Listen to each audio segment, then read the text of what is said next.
They saying I'm the GOAT, I tell them I am redemption. Yeah, we build different.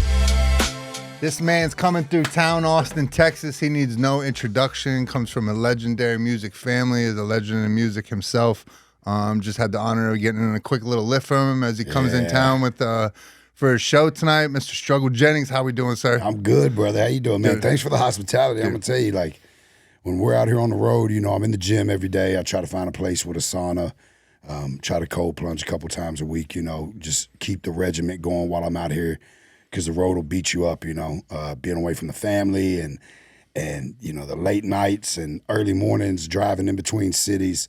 It can really tire you down a lot. It's not all the glitz and glam like, you know, people think touring is. But so I have to do that for just, you know, mental health, physical health, to stay locked in, right? Right. And man, you brought me here today. I got the cold plunge. I got the sauna.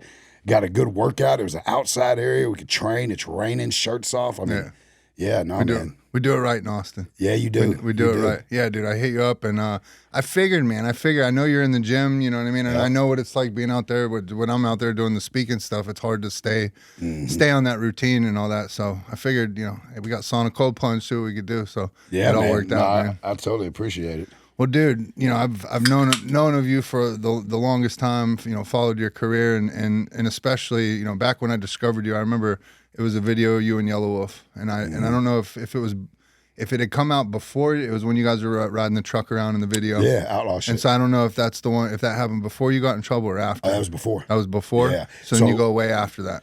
Yeah. So we actually, I recorded that record in 2008, 2007, 2008. And I had been starting to mix the country and rap. And everybody around me was like, bro, you can't do that. It's career suicide. Don't drop that record.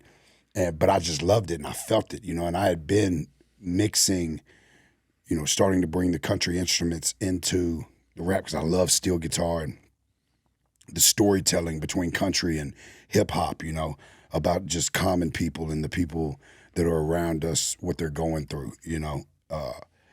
So I always felt like the two were supposed to be together, you know, especially coming from the South and Waylon being my grandfather, you know. But me, my mom loving bad boys, and me growing up in the streets and, you know, then becoming part of a gang and selling drugs and all this stuff that I went down that path. I just had a lot to say. And, but so I was mixing the two, and Yellow Wolf came into the studio. And he was like, man, what is this? He's like, he saw the vision, because he was kind of doing the same thing, putting a lot of country flavor into his music. So he came in, he sang that bridge for me on that record. Yeah. And it wasn't until 2010 that I put it out, because I was kind of listening to all these people that were telling me that I couldn't mix country and rap. Right. I released the video on the day I got locked up. Oh, shit. Went to prison for 5 years. Came home, and there was a whole genre of country rap, and half the guys that were telling me not to put that record out, the same shit. They were country rappers when I came home. Yeah. Well, bro, it's been like, I've been a hip hop head my whole life, and so to see, you know what I mean, to be such a hip hop fan, and then, you know what I mean, to obviously see M or the white boys get into the game, you know what I mean. Now, you know, now it's a staple and it's normal, but to see how so many different kind of side genres have come and like everybody's made it their own, you know what I mean, sure. has been cool. And so how does it feel to know that you were at the beginning of that? I know. You're at the beginning. I know, and it's crazy. You know, I told Jelly Roll, he reminded me of this a few years ago. I told him, I said, I'm gonna have gold teeth and sing country music one day. And he said, Struggle, he said, you told me that 20 years ago, and I thought you were crazy, but I beat you to the punch. No. You know, I went away to prison, man, and, you know, Jelly kept working and grinding and built his own lane, and so proud of him, what he's accomplished. But it feels good, you know. There was a lot of times, the beautiful part is like knowing that you saw something. Like, I could have predicted 20 years ago that Post Malone would be doing a country album, you know, especially him being from Texas. He loved country music. It's in his roots, you know. And as we grow, our taste, I don't want to say changes, because I still love rap and I'm still putting out rap records, but we evolve, you know. Yeah. There came a time when I had to pull my pants up and become a man. And a lot of that's reflected in the music that I do now. So it may not be everybody's cup of tea, but if you've been through some shit, and you pulled your pants up and you're being a man, you can relate to most of my music. 100%, dude. It's funny you say that. I just was telling a story to somebody yesterday, and you know what Arrested Development is? Oh yeah, Not the show. yeah, no, Like the medical term. Oh no. So basically, drug addiction. Yep. Arrested development is the notion that we freeze the development of our brain in whatever age we started using hard drugs and alcohol. Wow. And so I remember having like a very How do I distinct. not know that? I learned it. It took me to get sober and to be old to learn it. But I know that when I first started using hard drugs and alcohol, my hat was crooked, my pants were way down below my ass, and I talked crazy. Yeah. And I remember getting sober finally and being in a treatment center. I was in a 6-month treatment center. I had some sobriety time up under my belt, and I had this like aha moment of like looking in the mirror and was like, what the fuck are you doing? Like, this is not how a 35-year-old man carries himself. For sure. And man. it was like I snapped into it. But yeah, bro, to see how everything has evolved, and then to see, you come into your own, what I mean, as a man, as a musician like that, and to see the what I love and what I connect with most in life is people that have been through shit, and that they use that experience to help other people. Yeah. Because I truly know in my life that I'm aligned with God's purpose right now, doing what I'm meant to do in this world, because He gave me this experience, because He had me be a drug addict, had me go to prison, had me go through the military, all these different things, so I could use that to help other people. 1,000%. You found your lane to do it, bro. And Yeah, there's no reaching mistakes. a lot of people. And I tell people all the time, especially when I'm in the prisons talking to the guys, I'm like, listen, I look back at times in my life that I thought were the biggest tragedies, that I thought life was just kicking my ass. And I look back now and go, man, those are the biggest blessings I could have gotten, right? So many of my friends didn't make it here. Either died from gang violence, overdose, fights, drinking and driving, long-term prison sentences, whatever. And I did just as much, if not way more than 90% of them. And along the way, every step, He's revealed Himself and showed me, like, hey, man, I'm putting you through this because you got a bigger purpose. And I still go through shit every day. Every day there's not a day that I don't wake up and look up and go, okay, this is what we're doing today, man. Like, all right, I trust you. But I had to go through all of that. And He brought me through that so that I would be able to go back and touch the lives that I do now. Now I'm able to walk into those prisons. I'm able to walk into these rehabs. I'm able to go out on stage every night and look them in the eye and go, hey, man, I was here. I was there. I did this. I did that. It's possible, man. I get to tell them this beautiful story. You're here tonight. I came home from prison 10 years ago. I was sleeping in my little brother's basement, had an ankle bracelet on. My children were in foster care. My daughters had been molested in drug houses. My daughter Innocence, I tell a story about her. She was 5 when I went to prison. In that song you're talking about, I say my 3-year-old daughter's name came from my indictments. That's my daughter Innocence. She was 5 when I went to prison. She was drugged through the mud, molested in a drug house, ended up in foster care. Her mom died from a drug overdose. The girl graduated with a 3.9 GPA honors and went to college. She just gave me my first grandbaby. Dang, it's goosebumps. Dude, I get to go into the prisons and tell this story too. My daughter Courtesy, she just turned 18. Same story. She was 3 when I went to prison. Mom crashed super hard. She ended up in foster care. Lost her mother to a drug overdose. She graduated this year, honors, prom queen, going to Wofford, the Harvard of the South. Started a foundation called Foster the Future, where she's helping kids that are aging out of foster care find housing, college, jobs, right? And I looked at her, and I get to tell this story in prison. I looked at her and I was like, well, baby, it's your senior year. Like, you've been through a lot. What is your inspiration, and why now? Why are you deciding to do this right now? She looked at me and she said, Daddy, what if their dads didn't change their life and come home? Where would I be? And so I get to look, and a lot of times I'm crying when I say it, right? Even in the prison in front of all those guys, I'm like, hey, I did that. And you can too. Yep. I tell those guys in there all the time, I'm like, listen, man, I'm out there in the free world.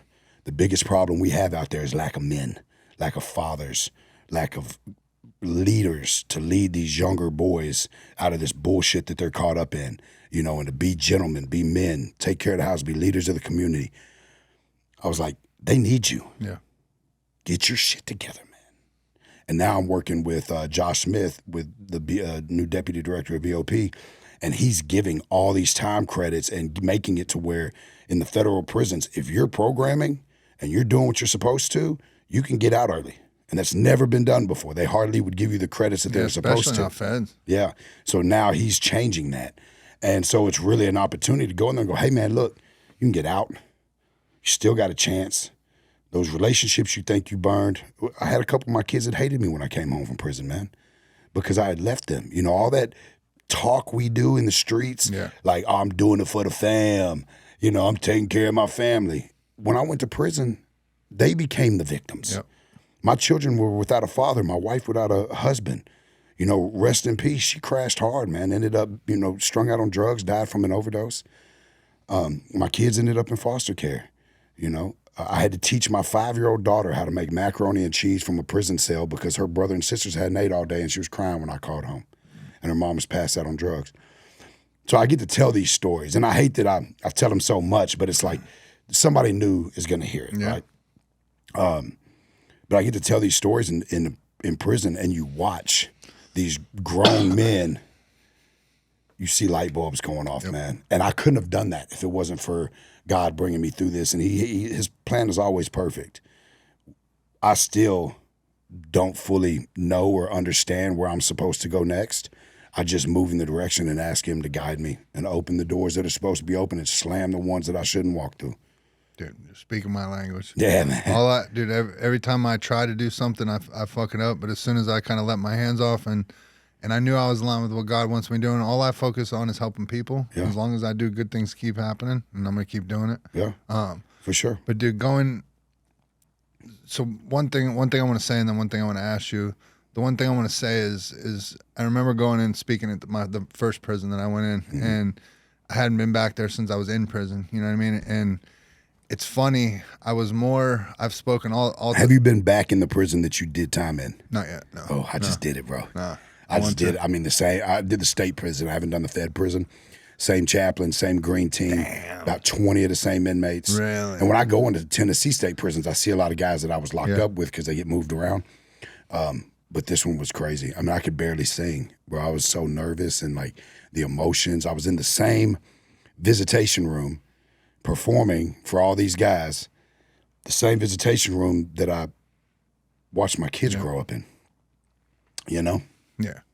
Dude, I remember going in there and one thing I learned pretty quick is if you put me in a corporate place to go speak, then I'll be nervous because I'm around a bunch of suits and ties and all that. You throw me in the penitentiary, like I couldn't wait. I was so excited. But I remember going in there, and of course you go in there and everybody's stone-faced, everybody's gangster and all that. And I remember starting to speak, bro, and I remember watching the room crack. You know what I mean?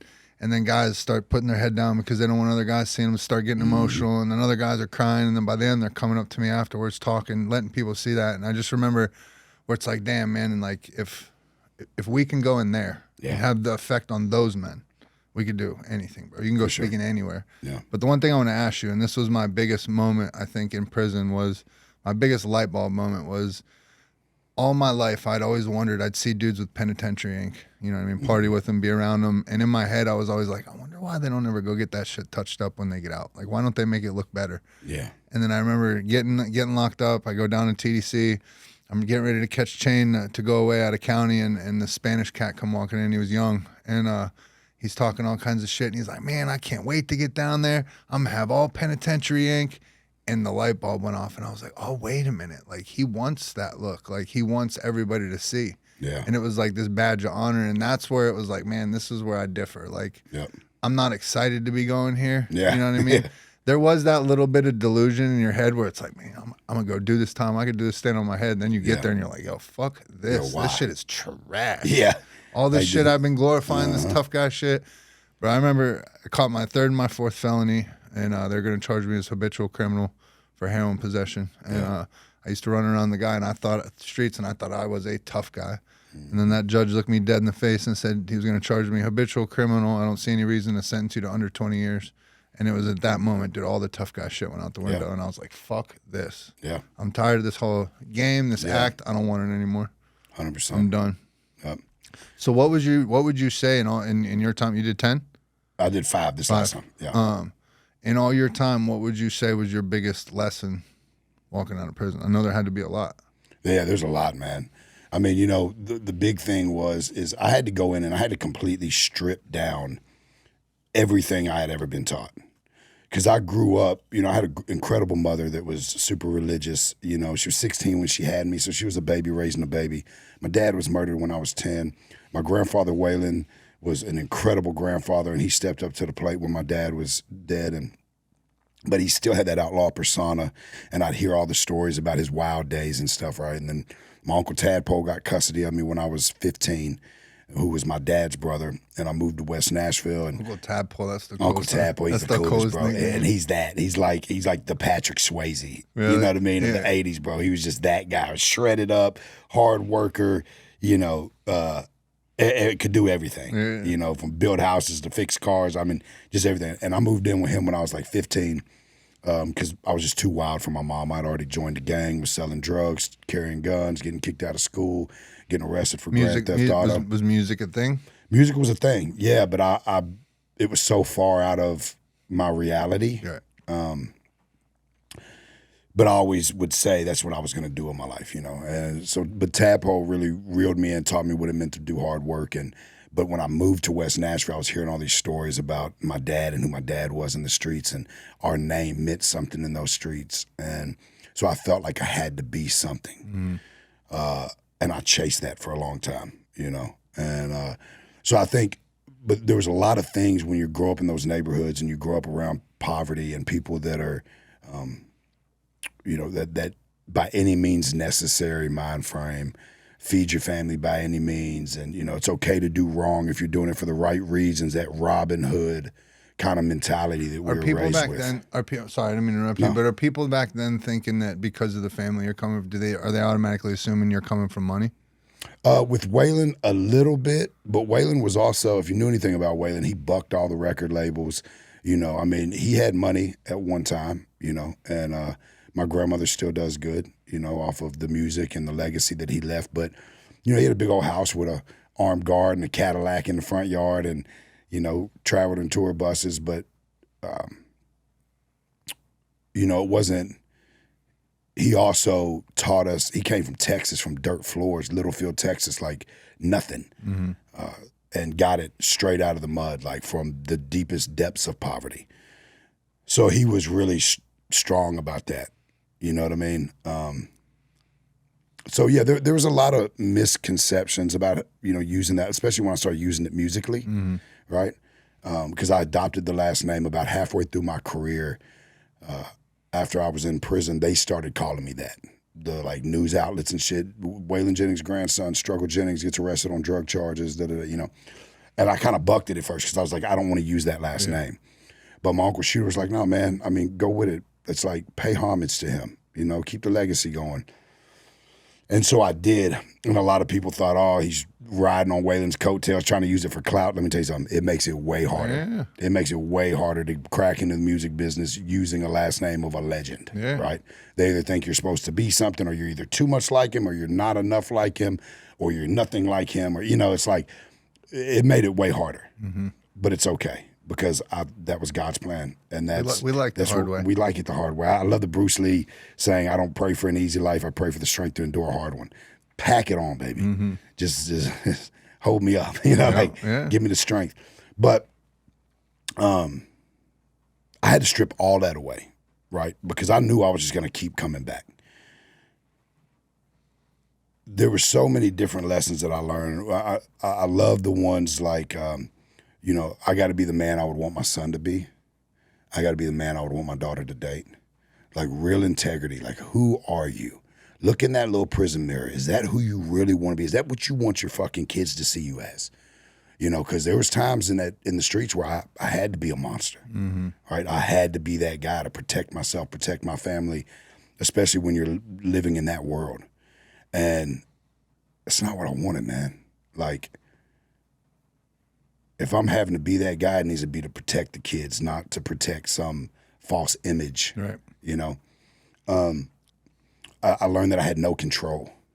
There was nothing I could do. I could not control what was outside. The only thing that I had control of is what I did with that time and who I became. And if I could change enough to where I never had to go back and put my children through that again. I realized, that I would have been way better off struggling financially, working a 9 to 5, and being there for my kids than giving them this big lavish lifestyle and then having everything stripped away. Mm-hmm. It really put things into perspective and made me realize what really matters in life, what true success is. Coming out was way harder than going in.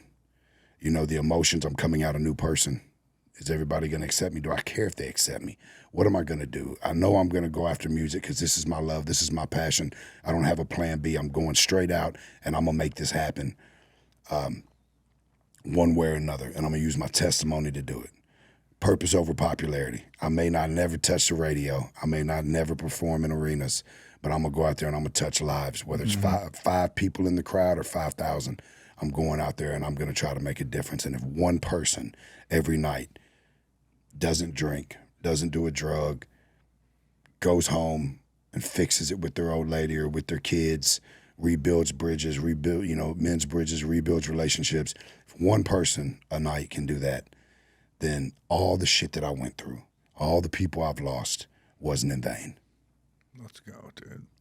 It's like we deal with so much tragedy in life, and it's like if you can just take everything bad that happens to you and use it as fuel, fire, a testimony, something, none of it was in vain.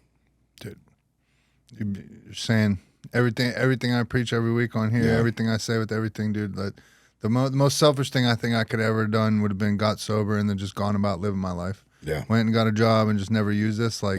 If you want to redefine what happened to you, you want to make your family, your kids proud, go out there and use that shit to help other people you do.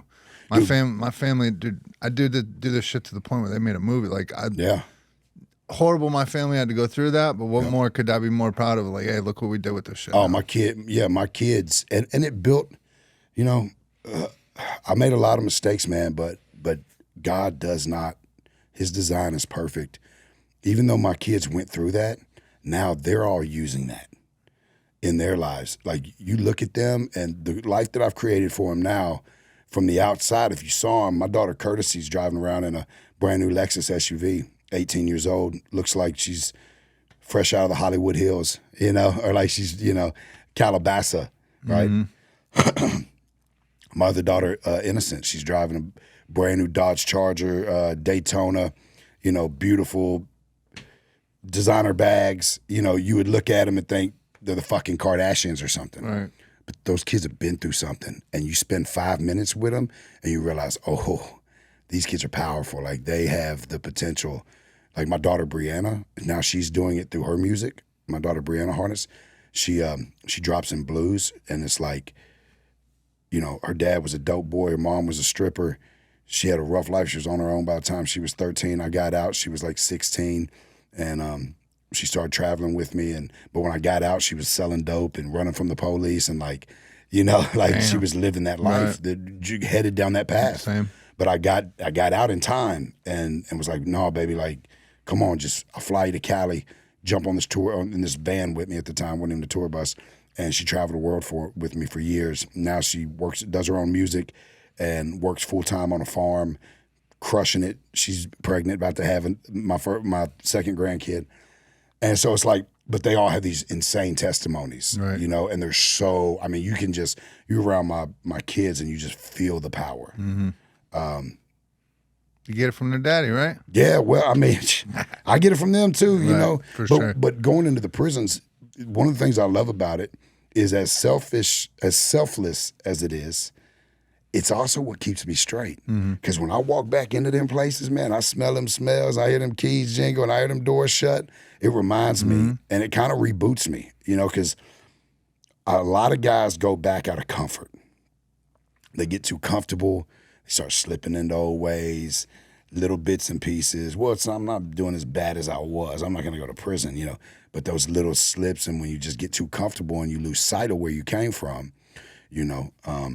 and what you've been through, I see a lot of guys go back like that, So I think going back, and that's why I urge a lot of guys that have that kind of story like we have, man, go do that. Go do that service, man. Go in there and talk to them guys. As much as you're going to help other people, it's going to help yourself too. And I enjoy it. It's been one of the greatest things that I've ever been blessed to be able to do. Oh yeah, bro. You start realizing for me at least, I started holding myself to a standard because I started noticing how people see me. Oh yeah. Going back in there speaking like that. I never thought I was going to be the guy going back into a treatment center or a prison, never go talk. I remember sitting in the circles watching those guys do that and be like, I'll never do that. Yeah. And to be that dude. Is it not so beautiful though? Because there was one time in our lives where we were held to a different standard. And we had to be a different person to try to keep that persona. But now when you flip that switch, man, and you change your direction, and you change your mindset, we have a sense of responsibility now. I do it with a chip on my shoulder. Yeah, right? yeah. But like if I fuck up, there's so many people. I might get hundreds of messages a day that my music has helped save their lives, get them sober, get them back in their relationships, get out of a bad divorce, get out of a prison sentence, whatever it may be.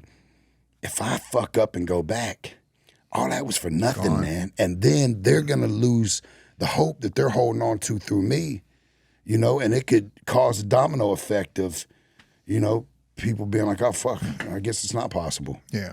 So I wear it as a badge of honor, and I wear it as a heavy responsibility. Right. Yeah, there was one guy, dude. I remember, very light complected guy, red hair in there, and he got very upset when I was talking, and he came up to me afterwards, and my whole message was using your experience to help people. You know what I mean? Just because you've been in here doesn't mean when you get out that you have to go around thinking you're less than. You can impact as many people as you want. And he came up to me, and he was crying, and he had just got there. He had 30 years left. And he's sitting there, he's like, how do I help people now? And it was a hard question, but I was like, bro, it doesn't mean you can't start right in here. Just because you're around a bunch of, doesn't mean you have to be that, bro. Be the beacon. Have you seen Damon West? Yes. Coffee Bean? I know who he is. I definitely know who he is, but I haven't seen him yet. So he's got the thing, the coffee bean is like his whole shtick, right? Yeah. And it's, you got 3 different things. You got a pot of boiling water. Prison's the pot of boiling water. You put an egg in there. It's soft. When you put it in, it becomes hardened, right? When you put it in the water. The carrot is hard. You put it in the water, it becomes soft. The coffee bean changes the water, right? It turns the water into coffee. So be the coffee bean. Change your environment. Yep. For any guys that are listening to this, hopefully they're catching it on, hopefully you get on the tablets, or maybe they're on a cell phone. We won't tell nobody. And they're watching this, right? Trying to find some inspiration.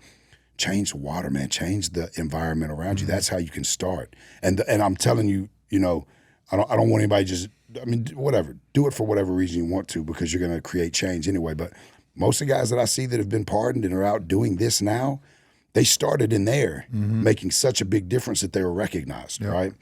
I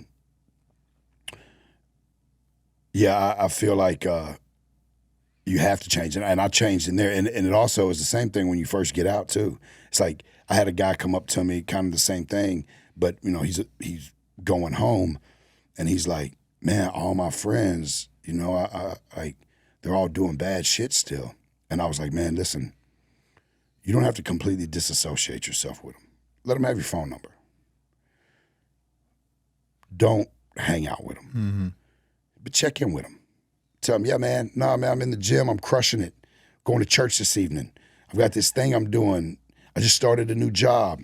Give them those positive updates. Start leading by example, and you're going to see there's a lot of people that want to change. They just don't know how, or they don't know what the first step is. And if you can get out and motivate and inspire the people around you, or the people that you love, to do better, then you can have them back in your life. You just got to go out there and just be the best version of yourself and exude that light, man. A lot of people will follow it. Right. So many people, I think they're afraid because they don't want to get judged or anything. But once you start realizing you're willing to open up and be a little vulnerable and talk about that shit, you watch it help people. I can remember when I was first getting sober, there was another veteran, and he had been in the VA with me, and we were in like a substance abuse program. And so we ended up getting shipped here to Austin to this inpatient facility, and I had just been thinking I'm getting all this time, but they had just I'd kept a folder of all the work that I had been doing and all the groups I'd been to, and when I had finally taken it, they were getting ready for sentencing. They saw that and they were like, "You've really given us something to work with here." So they said, "Whatever you're doing, keep doing it." And so that was like the first moment I had hope. Yeah. So I go back to treatment. I'm all on fire. I'm like, I want to get this shit. Yep. And the dude, I'm sitting in group, and I look over, and the other veteran, he's over there nodding out on the couch. And so I know he's fucked up. We're in treatment. And he had just had some young kid come in to the treatment center and was his new roommate. Yeah. And so I'm sitting here watching him nod out, knowing he's got this young, impressionable kid as his roommate, bro. And it's like weighing on me. It's like fucking my heart up. You know what I mean? Like, I know it's not right. And my sponsor had come through, and I talked to him and was like, bro, like, I don't know what to do. Like, I feel guilty. I'm like, I don't know if to say anything, like, but I can't snitch and all that. And I remember him like sitting up, and he goes, now listen, he goes, do you want to keep being the penitentiary motherfucker that can't snitch, or do you want to be this honest, God-fearing man that you're trying to be, like, do what's right on your heart? Yeah. You know what I mean? And like, that was one of the hardest things, was like, I feel like this is snitching, but like I went and it was like, bro, like, I know this isn't right. Had to say something about it, and have led my life a different way ever since. Like knowing the direction I'm going. That shit ain't for me no more. Yeah, for sure. But once you get vulnerable, you got to change that mindset, man. And it's easy. Like, I mean, there's not a day that goes by that some thought doesn't cross my mind, right? I go through financial shit sometimes, or, you know, I put out a record and it doesn't do that good, as good as the last one, or whatever it may be. And there's, you know, the music business is like this, man. It's crazy. And, you know, there's not a day that goes by, maybe not a day, because I've built my strength up, but quite a few times, you know, a week, I have a lot of thoughts like, man, I could do this, I could do that, you know what I mean? But it's just remembering those consequences, thinking about my reasoning, thinking about my purpose, thinking about the responsibility I have to the people that are watching. And, you know, I slip and I battle with things every day, but it's all about just, and I'm honest with people about that, you know, because none of us are perfect. None of us got it completely figured out. But together as a community, right, if we lean on other guys that are like-minded and moving in the right direction, we're not going to fail. Oh, And I try to get those communities built when I go into the prison too. Like, find those guys that are rocking the way you want to rock and latch on to them. I walked into prison, I saw the two different, well, there's a lot of groups, but I saw the two different kind of classes of people. The ones that are smoking, gambling, still doing drugs, watching TV all day, screaming on the phone at their old ladies.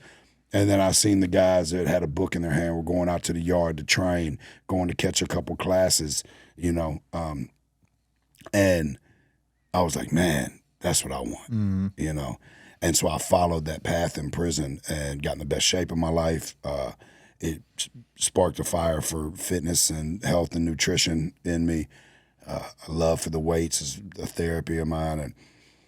And you know, I got an incredible career in that world too. You know, I'm good friends with all the big bodybuilders and working on a supplement brand and, you know, different things that, and I never got into the personal coaching thing. But I do want to find a way to be able to offer what I've done to train, because I was a big, fat, insecure, violent, you know. You ever see what Travis Barker's doing?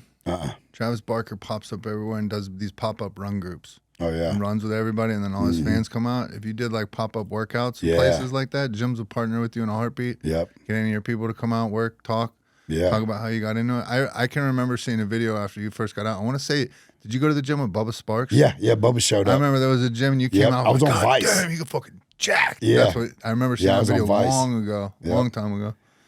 Dude, so much crazy. I'm in so much better shape now, but boy, I came out thinking I was just like that, bro. I probably got 20 pounds of muscle on me since then, and now I got fucking veins everywhere, so I didn't have that. I was like penitentiary big. Yeah.